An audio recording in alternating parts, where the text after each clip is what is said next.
வணக்கம்.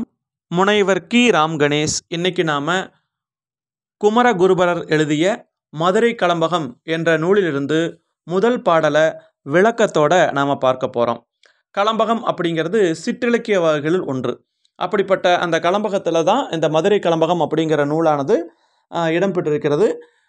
இந்த மதுரை கலம்பகம் அப்படிங்கிற நூல் குமரகுருபரால் எழுதப்பட்டதுன்னு நம்ம பார்த்துட்டோம்.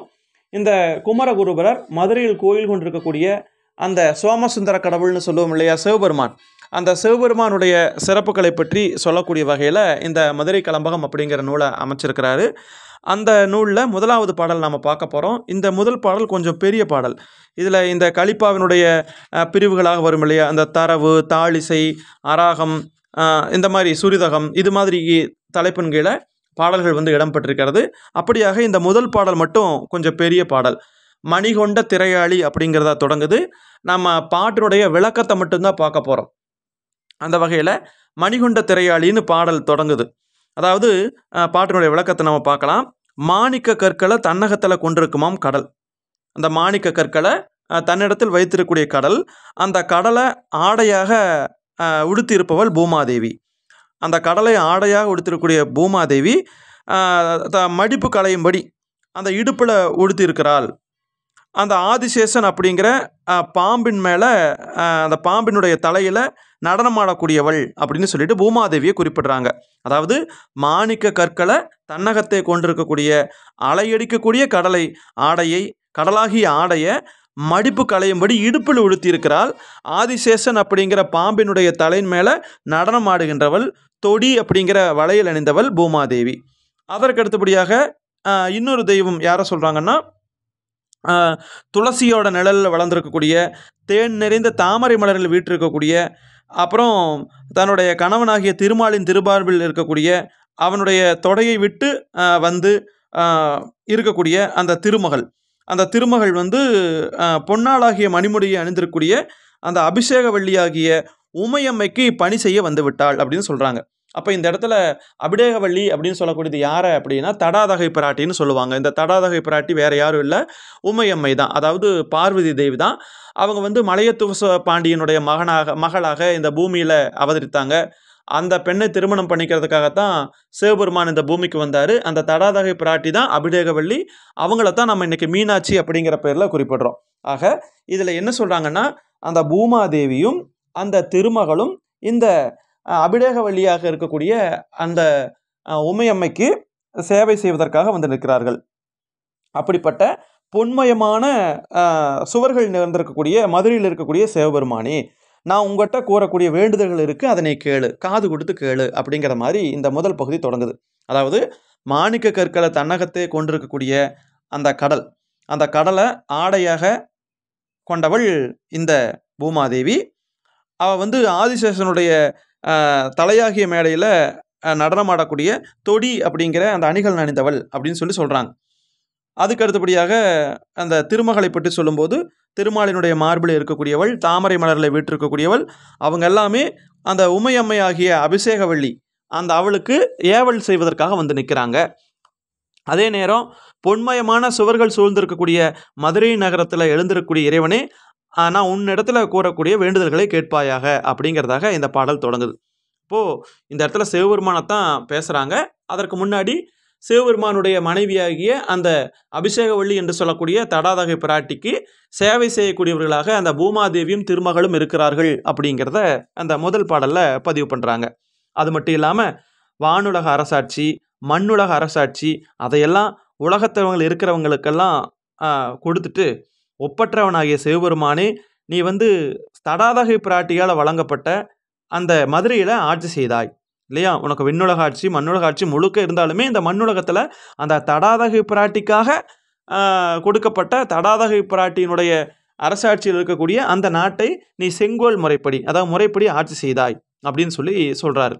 அதுக்கப்புறம் மிகுதியான தேன் உள்ள கற்பக மரம், அந்த கற்பக மரத்தில் மலர்ந்திருக்கக்கூடிய அந்த பூக்கள், அந்த பூக்களை சிலர் மாலையாக அணிந்திருக்கு மாதிரி செய்துவிட்டு, நீ வேம்பு மலர்களால் ஆன அந்த மணமிக்க மாலையை அணிந்திருக்கிறாய். இப்போ பொதுவாக அந்த கற்பக மரத்தில் இருக்கக்கூடிய பூ அவ்வளோ சீக்கிரம் கிடைக்காது. அந்த தேவலோகத்தில் இருக்கக்கூடிய ஒரு மரம் தான் கற்பக மரம். அந்த மரத்திடத்துல போய் யார் என்ன கேட்குறாங்களோ அதை அப்படியே கொடுக்கும்பாங்க. அதையெல்லாம் நிறைய பேர் அணிஞ்சிருக்காங்க. ஆனால் நீ அதை விட்டுட்டு வேப்ப மலர்களால் ஏன்ற மாலையை அணிந்திருக்கிறாய். இந்த வேம்பு அப்படிங்கிறது பாண்டியர்களுடைய அடையாள மாலை. அதனால தான் இந்த இடத்துல இங்கே சிவபெருமான் பாண்டியனாக வந்தான் இல்லையா, சோமசுந்தர பாண்டியனாக அரசாட்சி செய்தனால நீ கற்பக மரத்தில் இருக்கக்கூடிய அதை கூட அடுத்தவங்களுக்கு விட்டு கொடுத்துட்டு நீ வேப்பம்பூ மாலை அணிந்திருக்கிறாய் அப்படின்னு சொல்லி குமரகுருபர் சொல்கிறார். அதுக்கப்புறம் சில பேர் என்ன பண்ணுறாங்க, வானத்தில் பறக்கக்கூடிய பறவைகளை பலர் வரைந்து கொடிகளாக வலதுபுறத்தில் பிடிச்சிருக்க இறைவனாகிய நீ காளை உருவம் வரையப்பட்ட அந்த கொடியனையும் விட்டுட்டு இப்போ மீன் கொடியை சுமந்திருக்கிறாயே. இப்போ பார்த்தீங்கன்னா திருமால் கருடன்கிற பறவையை கொடியாக வச்சிருக்கிறார். அதே மாதிரி பிரம்மா அன்னப்பறவையை கொடியாக வச்சிருக்கிறார். அது மட்டும் இல்லாமல் இறைவனாகிய நீ காளையை கொடியாக வச்சிருந்த, ஆனால் நீ இன்னைக்கு அந்த காளை கொடியை விட்டுட்டு மீன் கொடியை வைத்திருக்கிறாய். இப்போ மீன் கொடி அப்படிங்கிறது பாண்டியர்களுடைய அடையாளம் இல்லையா, பாண்டியர்களுடைய கொடி மீன் கொடி. அப்போ அதை நீ வைத்திருக்கிறாயே அப்படிங்கிற மாதிரி அந்த இரண்டாவது பாடல், அந்த அடுத்த பாடல் சொல்லுது. அடுத்து பார்த்தீங்க அப்படின்னா தவம் தவம் மேற்கொள்ளக்கூடியவர்கள் அவங்களுக்கு பார்த்தீங்கன்னா அவங்க அவங்க அவங்களை சுற்றி வட்டமிடுகின்ற வேதமாகிய சிறப்புமிக்க குதிரைக்கு தினந்தோறும் வட்டமிட்டு சுற்றி திரியக்கூடிய கனவட்டம் என்னும் குதிரையை ஒப்புமையாக கூற இயலாது என்றாலும் அதனை கண்டு மகிழ்ந்திருக்க காரணம் என்ன அப்படின்னு சொல்கிறாங்க. எப்போவுமே தவம் மேற்கொள்வாங்க இல்லையா, தவம் மேற்கொள்ளக்கூடியவங்க அந்த வேதத்தை வாசிப்பாங்க. அந்த வேதத்தை குதிரைக்கு ஒப்புமையாக சொல்லுகிறார்கள். ஆனால் அதுக்கு அந்த குதிரையை ஒப்புமையாக கூற இயலாது அப்படின்னு சொன்னாலும் அதை நீ கண்டு மகிழ்ந்திருக்க காரணம் என்ன அப்படின்னு சொல்லிட்டு ஒரு செய்தியை இந்த இடத்துல சொல்கிறாங்க. அதுக்கப்புறம் என்ன சொல்கிறாங்க, ஆகாய கங்கை உன்னுடைய தலையில் இருக்க அந்த நீரினால் நனையாத பெருக்குடைய தாமிரபரணி அப்படிங்கிற ஆறு, அந்த ஆற்றுல மூழ்கி அதுக்கப்புறம் குளிர்ந்த நீரை உடைய வைகை நீர்த்துறையில் நீராடினாய். நீ பார்த்து நினச்சின்னா கங்கையிலேயே நீராடலாம், ஏன்னா கங்கை உன் தலைக்கு மேலே இருக்குது. ஆனால் அதை விட்டுட்டு நீ தாமிரபரணியிலையும் இந்த வைகை ஆற்றுலையும் நீராடி கொண்டிருக்கிறாயே அப்படின்னு சொல்லி சொல்கிறாங்க. அதுக்கடுத்து என்ன சொல்கிறாங்கன்னு பாருங்களேன், தொன்மையான வேதங்கள், அந்த வேதங்களில் நல்ல சுவை இருக்கும், ஆனால் அதை விட்டுட்டு புதிய அமுதம் அப்படின்னு சொல்லக்கூடிய அந்த தமிழினுடைய இளமை பொருந்திய சொற்களை இனி காது கொடுத்து கேட்கிறாயே. பொதுவாக கடவுளர்கள் எல்லாருமே வேதத்தை தான் கேட்பாங்கன்னு சொல்லுவாங்க. ஆனால் நீ அந்த வேதத்தை விட்டுட்டு அமிழ்தமாக இருக்கக்கூடிய தமிழினுடைய இளமை பொருந்திய சொற்களை செவி கொடுத்து கேட்டாய் அப்படின்னு சொல்லி சொல்கிறாங்க. அதுக்கடுத்து என்ன சொல்கிறாங்க, ஆண் பெண் அலி இப்படியாக சொல்லப்படுகின்ற அதில் ஒன்றே இவன் அப்படிங்கிறத ஆராய்ந்து அறிவினால் எழுதி சொல்வதற்கு அரிதான உருவத்தை உடையனா இருக்கிறாய். உன்னை ஆணோ பெண்ணோ அலியோ எப்படின்னு சொல்ல முடியாது. பொதுவாக இந்த மூணுக்குள்ளே தான் அடக்க முடியும். அப்போ இது எதற்குள்ளேயுமே அடக்க முடியாத அரிதான உருவத்தை உடையவனாக நீ இருக்கிறாய். அது மட்டும் இல்லாமல் இந்த உலகத்தில் இல்லாத பொருளாக இருக்கிறது நீ தான், இருக்கிற பொருளாக இருக்கிறது நீ தான், இருக்கிறது என்றும் இல்லை என்றும் கூறப்படும் பொருள்கள் இல்லாமல் அளவிட்டு கூற முடியாத, இவ்வளவுதான் இப்படித்தான்னு சொல்ல முடியாத ஒரு தன்மையுடையவனாகவும் இருக்கிறாய். அப்போ எல்லாமாகவும் நீ தான் இருக்கிறாய் அப்படிங்கிறத சொல்கிறாங்க. அதுக்கப்புறம் தனக்குன்னு ஒரு உருவம் இல்லாதவனா குணம் இல்லாதவனா இருக்கிற உன்னை அறிவினால் அறிந்து கொள்ளக்கூடியவங்கனால கூட அறிய முடியலை. இந்த உலகத்து வாழ்வைக்கும் அடுத்த உலகத்து வாழ்க்கைக்கும் நீ அருள் தந்து காப்பது யாருடைய செயல் அப்படின்னு தெரியல, ஆனால் அதெல்லாமே உன்னுடைய செயலாக இருக்கிறது. அது மட்டும் இல்லாமல் சாவாமைக்கு காரணமாகிய அமுதத்தை விட இனிமையானவனாக இருக்கிறாய். அப்போ இந்த வாழ்வுக்கும் இந்த பிறவிக்கும் அடுத்த பிறவிக்கும் அருள் தந்து காப்பறது யாருடைய செயல்னு தெரியல, ஆனால் அது உன்னுடைய செயல் தான், நீ தான் எல்லாத்தையுமே காப்பாற்றுற.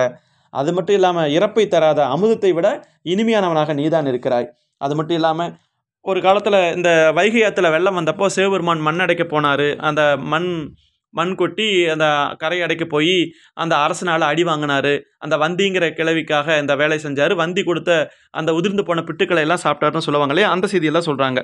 மேன்மை பொருந்திய தலையில் நீ மண்ணை சுமந்து சென்று வைகை ஆற்றோட உடைப்பை அடைக்கிறதுக்கா?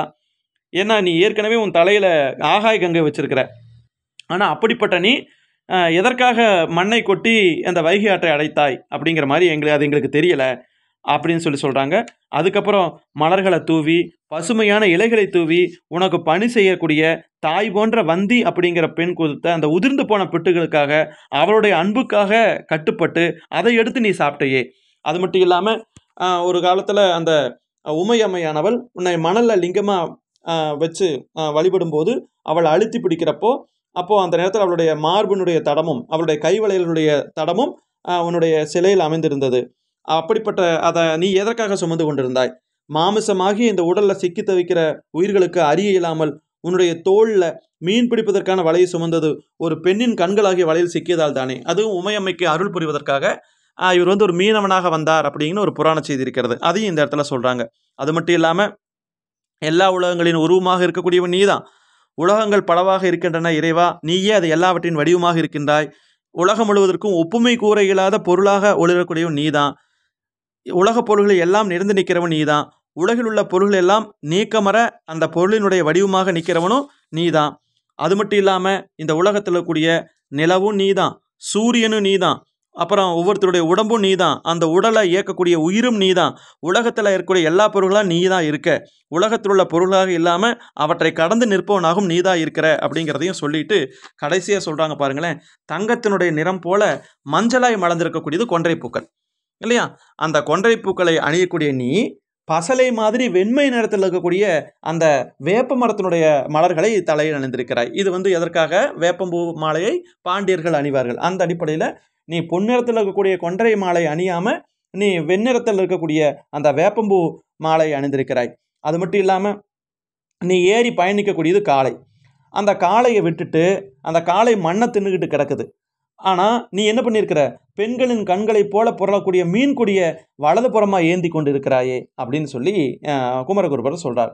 அதுக்கப்புறம் கோடுகளை உடைய பாம்புகள் பெருமூச்சு விடும்படியா பொன்னால் செய்யப்பட்ட அணிகலன்களை அணிந்து கொண்டு மடங்கும் தன்மையுடைய தலைமயிரியுடைய சிங்க இருக்கையில் அமர்ந்து பொன்னாபரணங்கள் அழகு பெற்ற அந்த மணிமுடியை அணிந்து மதுரை நகரில் பறந்த இந்த மதுரையில் இருந்துட்டு இந்த நில உலகம் குளிர்ச்சியோடு இருக்க காரணமான வெண்கொற்றக்கடியின் கீழ் அமர்ந்த அருளும் ஆதி முதல் தோன்றிய அழகிய இறைவனே அப்படின்னு வாழ்த்துறார்.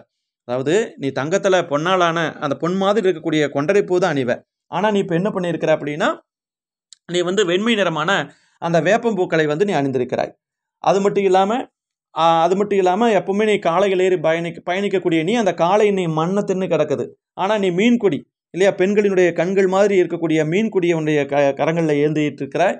அது மட்டும் இல்லாமல் குளிர்ச்சியோட முறையில் மக்கள் எல்லாம் மகிழ்ந்திருக்க இந்த மதுரையில் அரசனாக இருக்கிறாய் அப்படின்னு சொல்கிறாங்க. அது மட்டும் இல்லாமல் மெய், வாய், கண், மூக்கு, செவி இந்த 5 உறுப்புகளாலையும் அறிய முடியாத மேன்மை மிக்கவன் நீ. உன்னுடைய பாதங்களுக்கு நான் அடிமை பணி செய்கிறேன். அதுக்கு சிறந்த பொருளாகி அருள் கிடைக்காம போனாலும் போகட்டும்.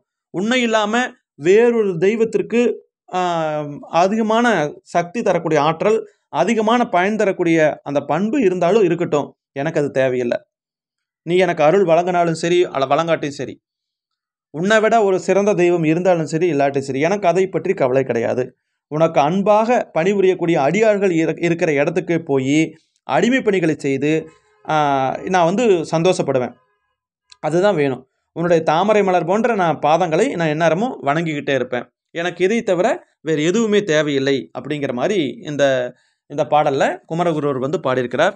இதில் அந்த மீனாட்சி அம்மைக்காக மதுரைக்கு வந்தது, அதே மாதிரி அந்த உலக மக்களின் நன்மைக்காக மீனாட்சி அம்மை அந்த கம்பை நதிக்கு பக்கத்தில் தவம் இருந்தபோது அந்த லிங்கத்தை கட்டி தெளிவியது.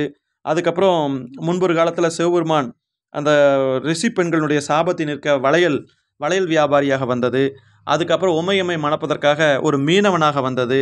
இந்த மாதிரியான நிறைய புராண செய்திகளும் இந்த பாடலுக்குள்ள உள்ளடக்கமாக இருக்குது. இது ஒரு பெரிய பாடல். இது வந்து கலிப்பா அந்த முறையில் அமைஞ்சிருக்கு. அந்த சுரிதகம், அம்போதரங்கம், அந்த சொல்லுவாங்க இல்லையா தாளிசை, அந்த கலிப்பாவினுடைய உறுப்புகள், அராகம், இது மாதிரியான முறையில் இந்த பாடல் ரொம்ப அமைஞ்சிருக்குது. இது வந்து சிவனிடத்தில் அருள் வேண்டுவது போல, நீ தான் எனக்கு கடவுள் அப்படிங்கிற மாதிரி குமரகுருபர் பாடியிருக்கக்கூடியதான் இந்த மதுரை கலம்பகத்தினுடைய முதற் பாடலாக அமைந்திருக்கிறது. இதை நம்ம சுருக்கமாக தான் பார்த்துருக்குறோம். மிக்க நன்றி.